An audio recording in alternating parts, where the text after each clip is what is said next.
Scientists have found fossils that prove unicorns existed, but they were actually pretty terrifying. Millions of children all over the world have grown up with tales of unicorns, with their imaginations fed by the pretty creatures in movies like Legend and the Harry Potter franchise, not to mention My Little Pony. However, the real animals behind the unicorn myths are more likely to give kids nightmares than sweet dreams. Stories about unicorns were around a long time before Hasbro churned out its first rainbow-colored plastic toy. The fantastical creatures are associated with Greek myths. However, to the ancient Greeks, they were not considered myths at all, but real live animals from India.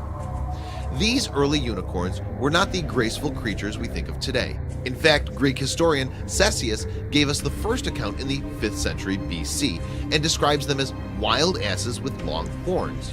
We hear of them again from Pliny the Elder in the 1st century AD, who says they had the head of a stag, the feet of an elephant, and the tail of a boar, while the rest of the body is like that of a horse. The single-horned magical beast is not only a European myth, but China and Japan both have their own versions of unicorns, the Killin and Kirin respectively.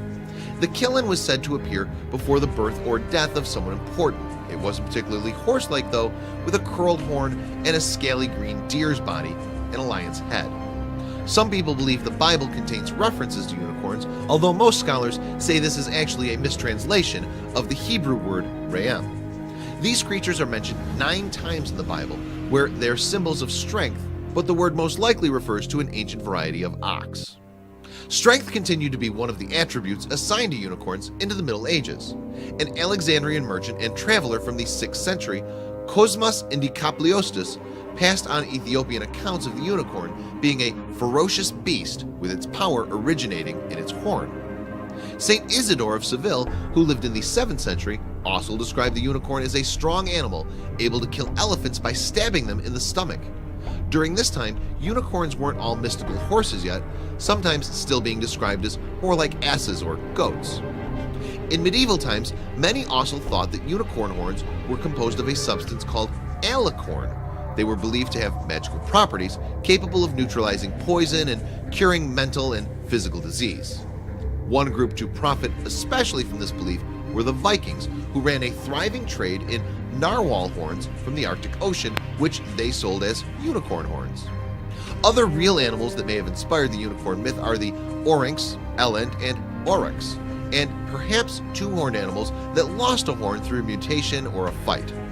Another possibility is the Indian rhinoceros, and as we'll see, something like a rhinoceros might actually be the origin of the unicorn myth. Then in 1808, a newly discovered species called Elasmotherium was named after Gotthard Fischer von Waldheim, director of the Natural History Museum at Moscow State University. Previously, the Elasmotherium had only been identified by fossils and was believed to have been extinct for 350,000 years. Brandt suspected the Siberian Elasmotherium of being the basis of a Tatar myth about a unicorn with a gigantic horn. However, since the Elasmotherium was thought to have disappeared about 350,000 years ago, no humans would have been around to see them.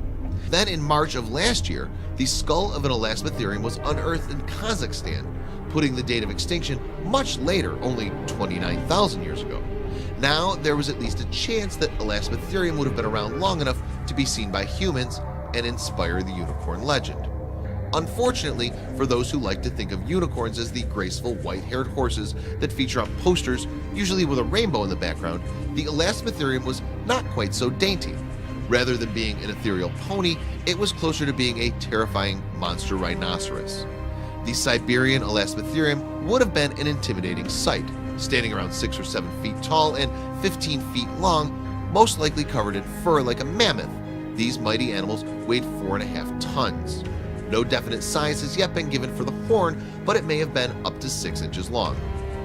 As its name suggests, the Siberian Elasmotherium roamed western Siberia.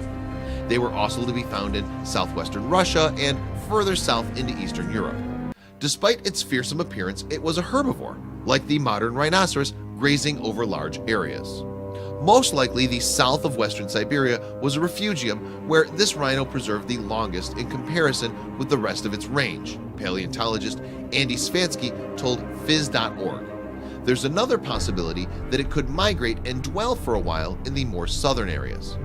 Although it's possible that modern humans encountered the Elasmotherium, it's not entirely certain that they did.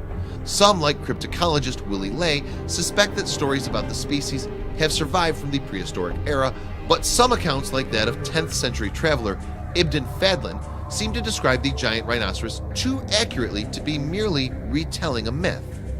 Unicorns that look a bit more like Elasmotherium than the Western version are found in stories from those regions where the animal once lived. An old Turkic book contains a description of the Chinese unicorn, Qilin, as a quadrupled with the body of a deer, the tail of a cow, the head of a sheep, the limbs of a horse, the hooves of a cow, and a big horn. So when did unicorns really die out? Nobody knows yet. As new evidence is still being discovered, one theory based on a fossilized Siberian Elasmotherium skull is that they died from a meteor impact. Alternatively, they may have been victims of environmental change. Researchers are still working on an answer. 19th century scientists speculated that the Elasmotherium must have had a single horn. The whole analogy with the rhinoceros points with the greatest certainty to the previous existence of a horn, wrote Russian zoologist Alexander Brandt, which, to judge from the size of the blood vessels once encircling the base, must have possessed enormous dimensions.